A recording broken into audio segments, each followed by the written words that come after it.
بسم اللہ الرحمن الرحیم۔ السلام علیکم۔ پاکستان کے اندر مذاکرات دھرے کے دھرے رہ گئے ہیں۔ ایران نے بڑا دھماکہ کر دیا ہے۔ اس وقت ٹرمپ کو بدترین شکست کا سامنا کرنا پڑ رہا ہے اور اس چیز کی تصدیق کی ہے بیلاروس کے صدر نے۔ اس نے باقاعدہ طور پر ایک سٹیٹمنٹ جو ہے وہ جاری کی ہے، اور اس کے ساتھ ساتھ میں آپ لوگوں کو بتاتا چلوں کہ امریکہ کا ایک بڑا معروف ٹی وی چینل ہے، تقریباً 1927 سے وہ کام کر رہا ہے، 100 سال اس کو ہو چکا ہے کام کرتے ہوئے۔ وہاں پر ایک 60 منٹ کا ایک پروگرام چلتا ہے، CBS ٹی وی چینل کا نام ہے۔ اس پر ایران کو لے کر بڑا تہلکہ خیز انکشاف کیا گیا ہے، اور جو انکشاف انہوں نے کیا ہے ایران کو لے کر امریکہ کے اندر بیٹھ کر، اس نے امریکہ کے اندر واشنگٹن ڈی سی کی بنیادیں ہلا کے رکھ دی ہیں۔ کچھ اتنی بڑی خبر جو ہے وہ اس وقت بریک ہو چکی ہے۔ ایران نے پاکستان کے نام اپنا آخری فیصلہ جو ہے وہ فارورڈ کر دیا ہے، اپنا آخری فیصلہ پاکستان کو سنا دیا ہے۔ اس پر بھی ہم ڈیٹیل کے ساتھ بات کریں گے، اور اسی کے ساتھ ساتھ اس وقت آبنائے ہرمز بھی میدان جنگ بن چکا ہے۔ یہ کچھ عام ترین ڈیٹیلز ہے جو آج کی اس ویڈیو میں آپ لوگوں کے ساتھ شیئر کرنی ہے۔ امید ہے کہ آپ لوگ ویڈیو مکمل سماعت فرمائیں گے، اور کمنٹ سیکشن میں اپنی جو قیمتی رائے ہے اس کا اظہار بھی ضرور کریں گے، اور کمنٹ سیکشن میں پاکستان ایران زندہ باد ضرور لکھیں گے۔ ناظرین محترم، بیلاروس کے جو صدر ہیں انہوں نے اپنی ایک سٹیٹمنٹ جاری کی ہے، جس میں انہوں نے یہ کہا ہے کہ ٹرمپ نے اپنے اقدامات سے دنیا کو بتا دیا ہے کہ امریکہ اتنا طاقتور نہیں جتنا لوگ سمجھتے تھے۔ یعنی جو امریکہ کی ایک وہ دھاک بنی اس نے بٹھائی ہوئی تھی خوف کی پوری دنیا کے اوپر، اور ایک جو بات بنی ہوئی تھی کہ امریکہ سپر پاور ہے، اس کے آگے کوئی نہیں ٹک سکتا، یہ کر دیتا ہے وہ کر دیتا ہے، کسی کا صدر اٹھا لیتا ہے، صدر کی بیوی بھی اٹھا لیتا ہے۔ تو ایران نے یہ ثابت کر دیا، ایران نے ایسی تمکن ان کو شکست دی ہے، اور یہ بیلاروس کا صدر جو ہے وہ اس کی یہ سٹیٹمنٹ ہے، اس نے یہ کہا ہے کہ جتنا طاقتور اس کو سمجھا جاتا تھا یہ اتنا طاقتور نہیں ہے۔ یہ تو ایران کے آگے جو ہے وہ چند گھنٹے نہیں نکال سکا۔ اگر یہ چین کا سامنا اس کو کرنا پڑ جائے تو پھر اس کا حشر نشر چین جو کرے گا وہ دنیا دیکھے گی۔ اس نے کہا ہے کہ امریکہ اتنا طاقتور نہیں جتنا لوگ سمجھتے تھے۔ امریکہ بہت مضبوط ہے، لیکن وہ ایک ساتھ سب کچھ نہیں کر سکتا۔ یہ جو اس کو گھمنڈ ہے کہ میں یہ بھی کر سکتا ہوں، وہ بھی کر سکتا ہوں، یہ بھی کر سکتا ہوں، یہ سب کچھ نہیں کر سکتا۔ اس نے کہا کہ مثال کے طور پر اگر امریکہ ایران کے ساتھ مکمل طور پر نہیں نپٹ سکا، ایک بدترین شکست کا اس کو سامنا کرنا پڑا ہے، تو چین جیسے بڑے ملک کے ساتھ ٹکر لینا اس کے بس کی بات نہیں۔ اس وقت عالمی منظرنامہ تبدیل ہو چکا ہے۔ ناظرین محترم، ایران نے اتنی بڑی شکست دی ہے ٹرمپ کو اور اس کے حواریوں کو، بات آپ ذرا سمجھیں۔ دوسری طرف میں آپ لوگوں کو بتاتا چلوں کہ جو CBS ایک امریکہ کا بڑا پرانا اور بڑا معروف ایک ٹی وی چینل ہے، وہاں پر ایک 60 منٹ کا جو پروگرام ہے، اور پروگرام بھی ان کا بڑا مشہور ہے، وہاں پر یہ تفصیلات شیئر کی گئی ہیں ان کی نشریات میں 19 اپریل 2026 بروز اتوار کو، جس میں یہ چیز بتائی گئی ہے، اور ایران اور امریکہ جنگ کو لے کر ہی گفتگو بھی ہو رہی تھی۔ انہوں نے کہا ہے کہ امریکہ کے لیے ایران کا ہائیلی افزودہ یورینیم محفوظ کرنے میں کیا لگے گا۔ اس پروگرام میں بتایا گیا کہ ایران کے پاس تقریباً 970 پاؤنڈ یعنی 440 کلو گرام یورینیم، جو کہ 60% افزودہ ہو چکا ہے، انروچمنٹ تک پہنچ چکا ہے، وہ اس وقت موجود ہے۔ جو مزید اگر تھوڑا سا اور اس کو افزودہ کیا جاتا ہے تو یہ ایران 10 سے 11 نیوکلیئر بم بنانے میں کامیاب ہو سکتا ہے۔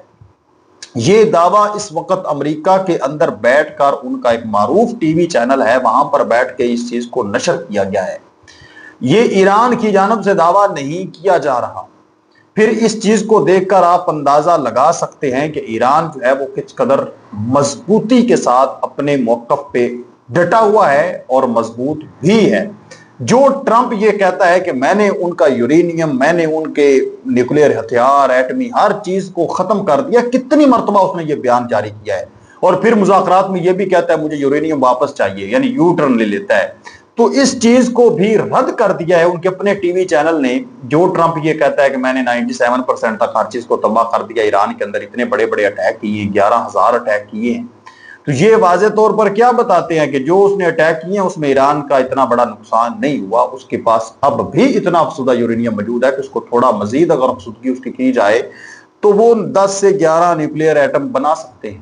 یہ بہت بڑی خبر ہے جس نے ہلا کر رکھ دیا واشنگٹن ڈی سی کو بھی، کیونکہ اگر ایران ایسا بنانے میں کامیاب ہو جاتا ہے اور حالات معمول پر آ جاتے ہیں اور مذاکرات تو پہلے ہی وہ کہہ چکا ہے کہ میں نے پاکستان نہیں جانا، اور مزید اگر اس کی افسودگی کی جاتی ہے تو میں یہ سمجھتا ہوں کہ چند سالوں کے بعد ایران ایک بڑے لیول پر نیوکلیئر پاور بنے گا، اور پھر جو امریکہ کے ہواری مشرق وسطیٰ کے اندر موجود ہیں ان کی داستان آپ کو نہیں ملنے والی۔ اسی کے ساتھ ساتھ ناظرین محترم، اس وقت میں آپ لوگوں کو بتاتا چلوں تو ایران نے یہ جو مذاکرات کا ایک سلسلہ جاری و ساری ہے، اس چیز کو لے کر پاکستان کے نام اپنا آخری فیصلہ سنا دیا ہے پاکستان کو۔ ایران امریکہ اس چیز کو لے کر جو ترجمان ہیں ایرانی وزارت خارجہ کے اسماعیل بقائی، انہوں نے نیوز کانفرنس کرتے ہوئے کہا کہ امریکہ نے ثابت کر دیا کہ وہ سفارتی عمل کو آگے بڑھانے میں سنجیدہ نہیں ہے۔ ایران امریکہ پر یقین نہیں کر سکتا، امریکہ کے ساتھ مذاکرات کے دوسرے دور میں شرکت کا ارادہ نہیں ہے۔ ہم نے پاکستانی ثالث کار کو بتا دیا ہے، یعنی پاکستان کو ہم نے یہ بتا دیا ہے کہ ہمارا کوئی ارادہ نہیں ہے ان کے ساتھ بات چیت کرنے کا۔ امریکی پالیسیوں میں تبدیلی نہیں آئی، نتائج بھی بہتر نہیں ہوں گے۔ امریکہ نے جارحانہ اقدام کیے، جنگ بندی کی خلاف ورزیاں کی، امریکہ ماضی سے سبق نہیں سیکھ رہا، موجودہ حالات میں امریکہ سے بات چیت ممکن نہیں، 10 نکاتی تجاویز پر پہلے ہی مذاکرات ہو چکے ہیں۔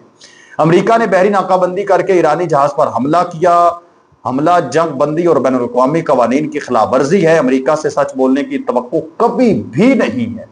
ابنائے ہرمز امریکہ اور اسرائیلی حملوں سے پہلے مکمل محفوظ تھا۔ امریکہ نے ایرانی شہریوں کو نشانہ اور بنیادی ڈھانچے کو نقصان پہنچایا۔ ایران اپنے مفادات کا تحفظ جاری رکھے گا، ہمیں مشکلات کا سامنا کرنا پڑ رہا ہے، امریکہ ایران پر بے بنیاد الزامات لگا رہا ہے، امریکہ نے جارحیت کی تو بھرپور جواب دے گی۔ یعنی وہ واضح طور پر پہلے دن سے یہ کہہ رہے ہیں کہ ہمیں ان کے اوپر کوئی اعتبار نہیں ہے۔ اور میں یہ سمجھتا ہوں کہ چونکہ پاکستان اس وقت یہاں پر ثالثی کا کردار ادا کر رہا ہے، فرض کریں ایران آ جاتا ہے، مذاکرات کامیاب ہو جاتے ہیں، معاہدہ ہو جاتا ہے، ایران اور امریکہ اس کے درمیان جو ثالثی کا کردار ہم ادا کر رہے ہیں، ہم ضمانت دیتے ہیں ایران کو کہ امریکہ آپ کے اوپر اٹیک نہیں کرے گا، اسرائیل آپ کے اوپر اٹیک نہیں کرے گا۔ پھر امریکہ اگر ایران کے اوپر اٹیک کر دیتا ہے، جو کہ ماضی کے اندر اس نے بڑے بڑے فیصلے، بڑے بڑے معاہدے، بڑے بڑے مذاکرات روندے ہیں پاؤں تلے امریکہ نے، تو پھر پاکستان کی کیا ویلیو رہ جائے؟ یہ ناظرین محترم پوائنٹ بڑا سوچنے والا ہے، سمجھنے والا ہے۔ تو ہم دعا یہ کرتے ہیں کہ یہ مذاکرات ہوں، کامیاب ہوں، معاہدہ ہو جائے، اور پھر دوبارہ کبھی امریکہ ایران کے اوپر اٹیک نہ کرے۔ اس میں ہی سب کی عزت ہوگی۔ یہ بات آپ یاد رکھ لیں۔ اب کچھ چیزیں ہیں جو جہاں پر بیان بھی نہیں کی جا سکتی، آپ خود ہی ان کو سمجھ لیں، بھانپ لیں، میرے جو چیزیں میں نے آپ کو بتائی ہیں ان سے آپ ان کو نکال سکتے ہیں۔ اس وقت آبنائے ہرمز کے اندر بھی ایک جنگی ماحول بنا ہوا ہے۔ آبنائے ہرمز میں جو بارودی سرنگیں ہیں، صاف کرنے کے لیے امریکی سمندری ڈرونز جو ہیں وہ اس وقت متحرک ہو چکے ہیں۔ آپ جانتے ہیں کہ ناکہ بندی امریکہ نے کر رکھی ہے، ایران کا وہاں سے ایک بحری جہاز گزرا ہے جس کے اوپر انہوں نے حملہ کیا ہے، اور یہ اعلان کیا کہ ہم نے اس کو اپنے قبضے میں لے لیا ہے۔ اب اس کے بعد وہاں پر چونکہ وہ ایران کا حق ہے، ایران کا حصہ ہے، اس نے وہاں پر ایک تباکون سرنگیں، بارودی سرنگیں نیچے بچھا کے رکھی ہوئی ہیں، جو خلاف ورزی کرے گا اس کو اڑا دیا جائے گا۔ اب اس چیز کو لے کر امریکہ نے ابنائے ہرمز میں ممکنہ بارودی سرنگوں کو صاف کرنے کے لیے جدید سمندری ڈرونز کا استعمال شروع کر دیا ہے، جس کا مقصد اس اہم عالمی تجارتی راستے کو دوبارہ محفوظ بنانا اور جہاز رانی بحال کرنا ہے۔ رپورٹس کے مطابق یہ ڈرونز بغیر انسانی عملے کے خطرناک علاقوں میں جا کر بارودی سرنگوں کی نشاندہی اور انہیں ناکارہ بنانے کی صلاحیت رکھتے ہیں، جس سے امریکی باہری اہلکاروں کو براہ راست خطرات سے بچایا جا سکتا ہے۔ ماہرین کا کہنا ہے کہ اس ٹیکنالوجی کے ذریعے نہ صرف سیکیورٹی آپریشنز زیادہ مؤثر ہو رہے ہیں، بلکہ یہ امریکہ کو سفارتی سطح پر بھی برتری دے سکتی ہے۔ یہ اس وقت اہم ترین ڈیٹیلز ہیں جو میں نے آپ لوگوں کے ساتھ شیئر کی ہیں۔ مختصراً اگر آپ لوگوں کو تمام تر صورتحال بتاؤں تو اس وقت اسلام آباد کے اندر تیاریاں تو ہو رہی ہیں مذاکرات کی۔ امریکہ کے وفد کے لیے سیکیورٹی تک پہنچا دی گئی ہے، لیکن ایران نے کہا ہے کہ ہم نہیں جانے والے مذاکرات کے اندر۔ وجہ کیا ہے؟ وجہ ہے لیک آف ٹرسٹ، کہ ان کو امریکہ کے اوپر اعتماد نہیں ہے۔ دوسری طرف اب بحیرہ ہرمز کے اندر امریکہ کی جانب سے سیز فائر کی خلاف ورزی کی گئی ہے، ایران کے بحری جہاز کے اوپر حملہ بھی کیا گیا، اس کو روکا بھی گیا ہے اور اس کو قبضے میں لے لیا گیا ہے۔ تو یہ اس وقت تمام تر صورتحال بنی ہوئی ہے۔ ناظرین محترم، پاکستان کو فیصلہ سنا دیا گیا ہے، پاکستان اب ہائیلی متحرک ہے، مکمل آپ کہہ لیں کہ اب خون کھڑکے ہوئے ہیں ہر طرف۔ اب دیکھتے ہیں کیا کچھ بنتا ہے مزید، اگلے 24-48 گھنٹے کے اندر فائنل ہو جائے گا۔ اپنے میزبان غلام مصطفیٰ کو اجازت دیں، ملتے ہیں ایک اور نئی ویڈیو میں۔ تب تک اپنا اور اپنے پیاروں کا ڈھیر سارا خیال رکھیں۔ نیکسٹ ویڈیو تک اللہ نگہبان۔ پاکستان ہمیشہ زندہ باد۔